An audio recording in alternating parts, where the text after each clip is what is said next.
Hi friends, तो आज मैं आपको बताऊंगा class 10 math exercise 1.2 question number 5। तो चलिए शुरू करते हैं। क्या लिखा है क्वेश्चन नंबर 5 में? जांच कीजिए कि किसी प्राकृतिक संख्या n के लिए संख्या 6 की पावर n अंक 0 पर समाप्त हो सकती है। हमें ज्ञात करना है कि कोई भी प्राकृतिक संख्या 6 की पावर n अंक 0 पर समाप्त हो सकती है। तो हम ऐसी संख्या लेते हैं कि जो 0 पर समाप्त है। तो जैसे 10, 100, 50। तो ये तीन संख्याएं। तो पहले हम इनके अभाज्य गुणनखंड करके देखते हैं। तो 10 के अभाज्य गुणनखंड तो हो गए 2 गुणा 5। 100 के अभाज्य गुणनखंड करते हैं। 100 के अभाज्य गुणनखंड करेंगे 2 से 50, 2 से 25 और 5 से 5 बार, 5 से एक बार। तो 2 की पावर 2 इंटू 5 की पावर 2। ऐसे ही 50 के करते हैं। तो 50 के कितने हो जाएंगे? 50 के तो ये हो ही गए। यहां से देख लो आप, 2 इंटू 5 तो 2 इंटू 5 की पावर 2। तो आप यहाँ पे देख सकते हो कि कोई भी संख्या जब 0 पर समाप्त होगी तो उसके गुणनखंड में 2 और 5 के अंक जरूर आएंगे।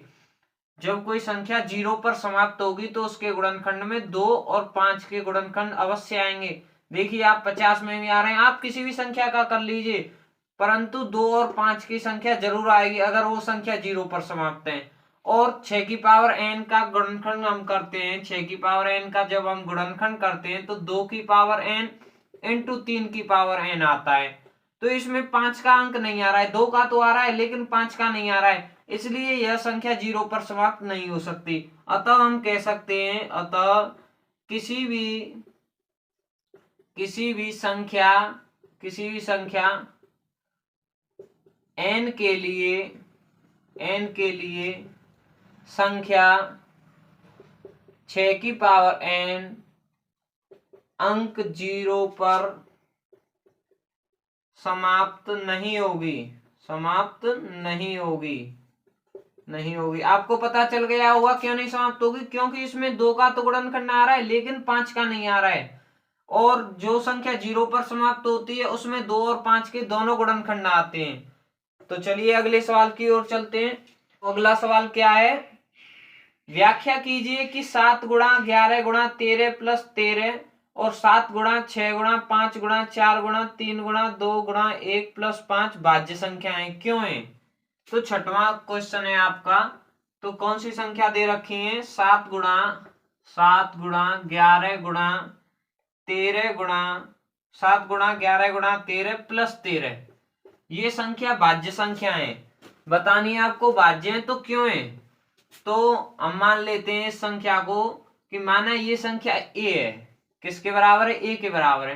तो इसमें से 13 दो बार आ रहा है तो इसमें से 13 कॉमन ले लेते हैं। 13 कॉमन लेके 7 गुणा 11 गुणा 1 प्लस 1 ये रह जाएगा। तो इसको क्या मान लेते हैं? a मान लिया हमने। तो a किससे भाज्य है? a 13 से भाज्य है। a 13 से भाज्य है, यानी ये संख्या a मान ली हमने ये संख्या, तो a 13 से भाज्य हो गई। ये a संख्या 13 से भाज्य हो गई।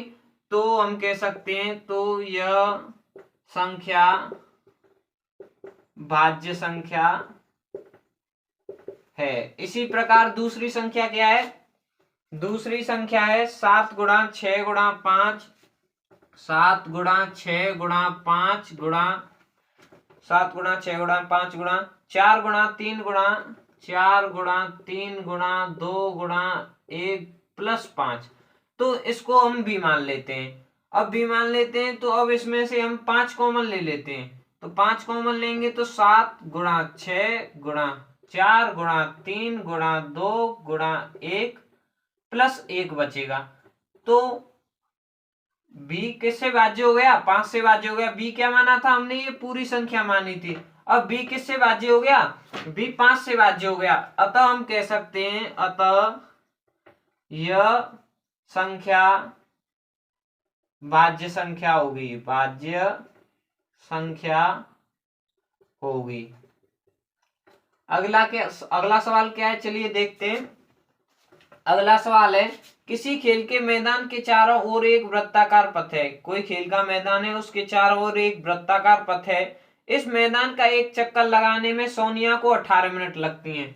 इस मैदान का पूरा चक्कर लगाने में सोनिया को कितनी मिनट लग रही हैं?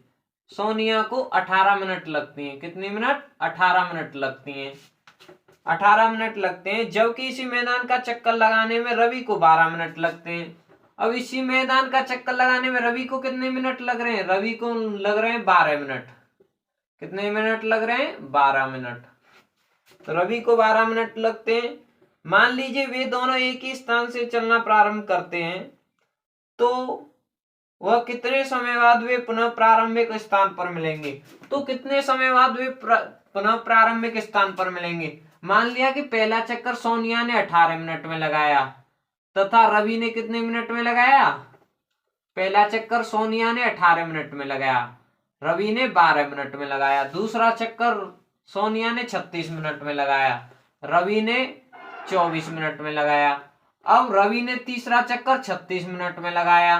तो ये कब मिलेंगे? सोनिया का दूसरा चक्कर होगा और रवि का कौन सा चक्कर होगा? तीसरा चक्कर होगा। तो ऐसे हम ऐसे सवालों के लिए एलसीएम निकालते हैं। तो 18 12 का एलसीएम निकाल लेंगे हम। तो एलसीएम निकालेंगे, 2 से भाग देंगे 9, 2 से 6, 3 से 3 बार, 3 से 2 बार, फिर 2 का देंगे 3 1, फिर 3 का 1 1। तो एलसीएम कितना आ रहा है इनका? 3 दूनी 6, 6 × 18 दूनी 36। यानी वे कितने मिनट बाद मिलेंगे? 36 मिनट बाद मिलेंगे। 36 मिनट बाद मिलेंगे। अगर आपको हमारी वीडियो पसंद आई हो तो वीडियो को लाइक और चैनल को सब्सक्राइब जरूर करें। धन्यवाद।